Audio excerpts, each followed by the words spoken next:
everyone, and welcome back to my channel. Hope everyone's having a wonderful weekend so far. So far it's a beautiful day over here. It's one of the first few times in the past few days that the temperature actually reached over 40 degrees. I live in the Midwest, by the way.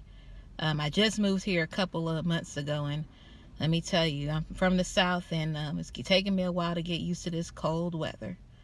I asked a question a couple weeks ago on Twitter about my next story time. I made a poll and I asked everyone out of the two options, which one would they prefer? And so per you guys' votes, I'm going to go ahead and get into the story time that got the most votes. I also got a lot of votes for the other story time. So I'll basically do another video in the next few days or so. Go ahead and get into that story time. So if you're interested in the time that I got proposed to by a Jehovah's Witness brother in his 80s, please stay tuned. So this story takes place in my parents' old hall. At the time I'm in probably my mid-20s. I think I was out of college at this time. And in the congregation that I attended at this time, there were quite a few older couples in this hall. So we had a lot of older couples. They weren't always in the best of health. And so they struggled with getting around and stuff. And so we were constantly kind of being reminded from the platform about kind of looking out for those older ones, paying them a visit, maybe making them a meal. And that was a neat thing about the congregation that I went to back then, is that they did actually show some concern for the older ones. And they were very considerate of them. So I will give them that. So this particular story involves an older couple we'll call Brother and Sister A. So Brother and Sister A, when I first joined this congregation, they were in their late 70s. And so fast forward a few years that I'm being in this hall, they are now in their 80s. Brother A was not in the best of health. He was very frail. He had just had open heart surgery right before we moved into this congregation. So they did, again, just like some of the other older friends in our congregation. They struggled with getting around, making it to the meetings and going out in service. But they did do a lot of those things when they got a chance. So Brother A was a very friendly brother. He's very sociable and liked to really chat with the friends. One thing I noticed about Sister A was that she was pretty protective of her husband. She was constantly making sure that he was good, and she'd probably be the main one to kind of usher him when it was time to go home and say, look, it's time to go, you need to get your rest. So I really admired how kind of she protective and how much she looked out for him. But he was a very social person. At times, when I would say hello to him, I noticed like when I went to shake his hand, he'd kind of shake my hand for a prolonged period of time, and I'd have to like pull my hand away. And it was just kind of unusual things. He was just extra friendly toward me and things like that. But I didn't give it much thought. So one day I'm out in field service, and at this time I'm a regular pioneer, so I'm out a lot. And so on this day, I think it was just Brother A. I don't know if Sister A was there, but he decided, some friends had picked him up and decided to take him to field service with them, so he can get out a bit. So they paired me up with him, and so we're working from door to door. I forgot what we had a conversation about. We were just kind of having a conversation about something normal or whatever. Just going to different doors. The way our territory was set up, some friends went on one side of the street, some went on the other. So we were on the side of the street where there weren't really a lot of friends. And so we just finished doing this one door. And so we were away from the door, walking on the street, and we were, of course, out of earshot from some of the other friends that we were working with. And out of nowhere, this brother says, "If I wasn't so old, I'd marry you and put a bunch of babies in you." So at first I was thinking to myself, maybe I heard this brother wrong. Maybe he didn't say what I just heard he said. So I was like, "Excuse me?" And he repeated exactly what he said. And so I was just like, I noticed older brother didn't say that. And sometimes, you know, older people, they don't have a filter, so they'll say what they think. So, you know, it could have been something like that where he, you know, he had these thoughts and he didn't have no filter, so he was going to say how he felt. But what I found interesting is that he said if he wasn't so old, this is what he would have done. He didn't mention anything about his marriage or his wife. He didn't say if I wasn't married, this is what I do. He said if I wasn't so old. So I was just stunned that he had the audacity not just to say that to a person that was like young enough to be his great granddaughter, but that he would say this in a we were so-called doing a holy work. We were knocking on doors, preaching to people. And he says something like this out in the open on the street. So like I kind of avoided him like that after that event, because it kind of made me feel uncomfortable. But I noticed that afterwards, whenever, you know, I did run into him or see him in passing, he started becoming more and more friendly. You know, again, he grabbed my hand for a really long period of time. A couple times when I'd go to shake his hand, he would grab my hand and kiss my hand in front of his wife sometimes. So it was just it was hilarious, but it was kind of creepy at the same time. And it was just very odd, you know. It was just odd. And so I would say that was about 10 years ago. And so if this couple is still alive, they would still be in their 90s. And they were already not in good health back then. So they'd probably be even more frail now if they're still alive. But that wasn't actually the first time that I was asked a similar question by someone older than me. So actually, this is a bonus story time. So the brother in this particular story, we'll call him Brother T. And the thing about Brother T was that he was not a born-in Jehovah's Witness. He wasn't raised into it, or he didn't become one when he was younger. He actually was converted in his 60s. And so he studied with one of the elders that was in our hall. And this particular elder was pretty cool because he the way he talked, he almost sounded like a pastor. He talked like he was giving church every time he gave a talk. And we actually had a rumor that he actually used to be a pastor before he became a Jehovah's Witness. But he wasn't. What it turned out, he actually had a hearing problem. When he was in the military, he lost his hearing. And so that, I think, caused him to kind of amplify his voice when he spoke and speak with a little more emphasis. And so it kind of worked in his favor because, you know, he basically sounded like a pastor. And I think that's what kind of appealed to Brother T. When he was studying with this brother, it almost sounded like he was going back to church or something. And so he progressed in his Bible study and the truth. And eventually, you know, he took it very seriously to where he actually got baptized. I think he got baptized a year after I did or something. So, you know, he's this brother in his 60s. He's retired. He's barely compared to some of the other friends in our hall, because at this point we moved from the Kingdom Hall that I went to when I was little, and now like this hall that I went to from when I was kind of a senior in high school. The hall before they were well off. A lot of the friends had decent jobs, you know, they were doing well for themselves financially. But the hall that we were at now, they were a lot more, they weren't as well off. So a lot of people were kind of relatively broke. And so, even though this brother himself, Brother T, wasn't well off, he wasn't necessarily rich, he was doing pretty well for himself because he owned his own townhouse. He had 2 cars.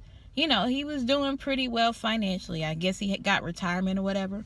And so as a result, he was a pretty popular brother among the sisters, especially the ones over the age of 30. And so there were a bunch of sisters that were after this brother. And I was just looking at them like, really? Y'all are after this brother? He has just the basic needs of, you know, he just has the basic things, and y'all are going after him over this. Because he was just an ordinary looking brother. He didn't look anything special for being in his 60s, but these sisters were chasing after him. And so one sister that was really after him was actually my best friend's mom. She's the one I talked about a couple videos ago where she inspired me to get my locks. She was a beautiful sister, had gorgeous locks, But she too was chasing after this brother and was just very stuck on him, fixated on this man, to where she could have done better for herself when it came to finding someone, but she was just fixated on this brother. So yeah, he was pretty popular with the ladies. I think he got too popular because he actually got reproved, and we found out one day when we were out in service, and he was the only brother there, and they asked him to pray, and he said he wasn't in a position to pray. So yeah, he had a lot of, I think he enjoyed himself and enjoyed his newfound popularity with the sisters. But he was a very friendly, jovial person. So that's another reason why he was kind of popular and well liked. So on this particular day, again, as usual, I was out in service, and this happened actually before my encounter with Brother A. And I know that because I was actually still in college, but at this point, I think I was either regular auxiliary pioneering or regular pioneering. So I was out a lot. And Brother T, actually, because he was retired, he decided he wanted to regular pioneer as well. So we were constantly out basically in the same circles and in the same groups. So one day we were out in field service. I don't know if it was cold outside or we were doing rural territory, but we were all stacked up in this van. We were basically doing driving territory where we drove from house to house and took turns knocking on doors. So we pull up to this house, and it's mine and Brother T's turn to go out and knock on this door. So we walk a few steps away from the van, again, out of earshot from everyone else. And out of the blue, this man asked me, so you ready to get married and have lots of children? And again, I was like, excuse me? And he repeated his question again. And so one thing, when you're a sister, especially a young sister in the organization, you have to be careful how you answer questions. If you answer questions in an independent manner or in a way that they don't think is tactful, even if you're asked an inappropriate question, they look at you as being non-submissive, being an independent person, and that's not always a good thing. So whenever I was asked something off strange or something that shouldn't have been asked, that wasn't anybody's business, I had to really think on my feet, answer it in a way that I could still get my point across, but not in a so-called independent or non-tactful way. So I answered him, and I was like, well, brother, I don't think I'm ready to have children in this system of things, with the end so close. I don't want to bring a child up into this world. But I said, maybe in a couple of years after I'm done with my college education, then I'll look into getting married. And his response was, well, shouldn't your husband be taking care of you? And so I thought for another second. I'm like, this dude is not giving up and asking these nosy questions. And so I said, well, brother, what happens if something happens to my husband? If he gets injured at work or he gets sick, I want to be able to be prepared to take care of my household. So he backed off after that because I was able to answer the question in a tactful, sisterly-like manner. But I just found it weird that he would ask something in such a way. So I guess he was trying to, ask around and find out what was going on in my head. Even though I was young enough to be his granddaughter. So I thought that was really weird. But his story kind of ends sadly because, of course, when he got baptized into the religion, he was in his 60s. He already had a family with children and things like that. So about a few years of him being a Jehovah's Witness, I remember seeing him at this assembly, and he just looked different. He didn't look the same, but he came up to me. I was I was doing something like the contribution. I sent it the contribution box or something. We just had a brief conversation, but he just didn't look the same. And literally like a couple weeks after that, I was told that he had been diagnosed with leukemia. And so it was literally from the time that I found out, less than 2 months after I found out he had leukemia, he passed away. And so I sometimes wonder if, as far as the indoctrination, if it prevented him from getting the help or getting the medical treatment that he needed. Because I know a lot of times people who have leukemia, one of the common treatments is blood transfusions. And of course, that's out of the question when it comes to Jehovah's Witnesses getting that type of help. So it kind of ended sadly. He had lived a relatively full life, but it's just sad that he had to basically go out that way. So that pretty much wraps up not my one but two mini stories of how I was asked a very personal question regarding marriage from someone that was at least 40 years older than me. So I hope you enjoyed this mini story time. In the next few days, I will talk about the other topic that I mentioned, which is some of my celebrity encounters, being a Jehovah's Witness and going out in field service in the Atlanta area. So please stay tuned for that. Also, I want to let everyone know that I went ahead and created a second channel because I don't just want to focus primarily on Jehovah's Witness matters. I want to branch out into other things. In fact, I've been wanting to do a YouTube channel for the past few years now, but I'm extremely camera shy. So the fact that I'm able to get on camera is a huge step. But I don't want to just focus on Jehovah's Witness or ex-Jehovah's Witness things. I want to just kind of broaden my horizons. I always wanted to do a channel. I've seen so many channels from the natural hair community, so I wanted to engage myself in that. So I've made a separate channel where I'm going to be posting videos that have nothing to do with Jehovah's Witness matters, so that I don't get things mixed up. And for anybody that's still interested in like my Jehovah's Witness stories and some of my commentary regarding Jehovah's Witnesses or life outside of the organization, you can continue to watch that. Any videos that I've posted that are on other subjects, I'm not going to delete them off this channel, but anything future that I discuss that are on other matters, they're going to be posted on this other channel, and I'll put that channel in the description box. And I've also actually put a link to that channel, I believe in the channel section. I've promoted that channel as well. So if you're interested in just checking that channel out, I'm going to be posting some videos on there as well. So thank you again for your support and for continuing to watch my channel. I really appreciate the support. Keep it coming.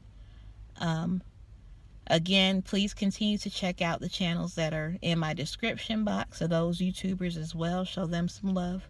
I hope everyone's having a wonderful day. Much love.